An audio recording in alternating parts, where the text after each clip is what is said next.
Right? எவ்வளவு number of square இருக்குது அப்படிங்கிறது பார்ப்போம். முதல்ல ஒரு சின்ன ஸ்கொயருக்கு நான் அதை எக்ஸ்பிளைன் பண்ணுறேன். ரைட்? இதில் எவ்வளவு ஸ்கொயர் இருக்குது அப்படின்னு கேள்வி கேட்குறாங்க அப்படின்னா,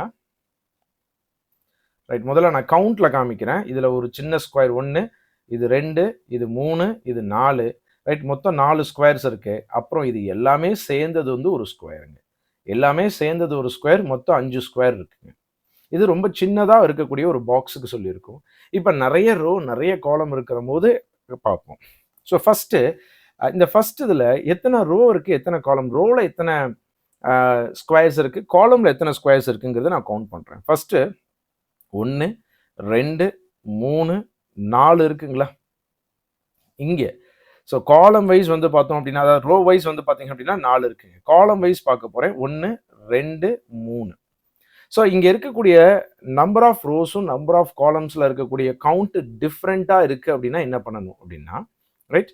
ஸோ இதனுடைய எட்ஜில் இருந்து இதனுடைய நம்பர்லேருந்து அதனுடைய நம்பரை நம்ம மல்டிபிள் தான் பண்ண போகிறோங்க. அதாவது 4 × 3.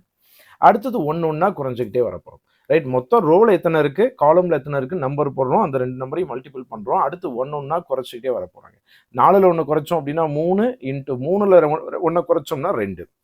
அடுத்து 3ல் 1 குறைச்சோம் அப்படின்னா 2, × 2ல் 1 குறைச்சோம் அப்படின்னா 1. அதுக்கப்புறம் 1 குறைச்சா 0, 0 கூட மல்டிபிள் பண்ணால் 0 தான் வரும், அவ்வளோதான். ரைட்? ஸோ இப்போ இதெல்லாம் மல்டிபிள் பண்ணி ஆட் பண்ணால் போதுங்க, டோட்டல் நம்பர் ஆஃப் ஸ்கொயர்ஸ் அப்படிங்கிறது கிடைக்கும். 4 × 3 12, 3 × 2 6, 2 × 1 2. அப்போ மொத்தம் 20 ஸ்கொயர்ஸ் இருக்குங்க. ஸோ இதில் இருக்கக்கூடிய நம்பர் ஆஃப் ஸ்கொயர்ஸ் வந்து பார்த்தீங்க அப்படின்னா மொத்தம் 20 இருக்குது. அதே மாதிரி வீடியோ பாஸ் பண்ணிவிட்டு அடுத்த டயக்ராம் நீங்கள் ட்ரை பண்ணி பார்க்குறீங்களா? ரைட். 1, 2, 3, 4, 5. 1 போட்டாச்சு. 2, 3, 4. அப்போ ஆன்சர் பண்ணலாம். 5 × 4 20.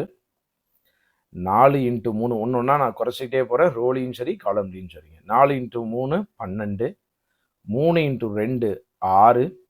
2 × 1 2. ஏன் நான் அடுத்தது எழுதலை அப்படின்னா, ரைட், அடுத்து நான் எழுதுனேன்னா 1 × 0 0 தான். அது எழுதினாலும் 1 தான், எழுதினாலும் 1 தான். சரிங்களா? இப்போ இதை எல்லாத்தையும் ஆட் பண்ணால் போதுங்க. 20. அடுத்து இது ஒரு 20, 40 இருக்குதுங்க டோட்டலாக. ரைட்? இந்த செகண்ட் டயக்ராமில் இருக்கக்கூடிய நம்பர் ஆஃப் ஸ்கொயர்ஸ் எத்தனை சதுரங்கள் இருக்குது அப்படின்னா 40 சதுரங்கள் இருக்குங்க. இப்போ ரோவினுடைய வேல்யூவும் காலமினுடைய வேல்யூவும் டிஃப்ரெண்ட்டாக இருக்கும் பொழுது இப்படி பண்ணியிருக்கோம். ஒருவேளை ரோவும் காலமும் ஈக்குவலாக இருந்தால் என்ன பண்ணுறது?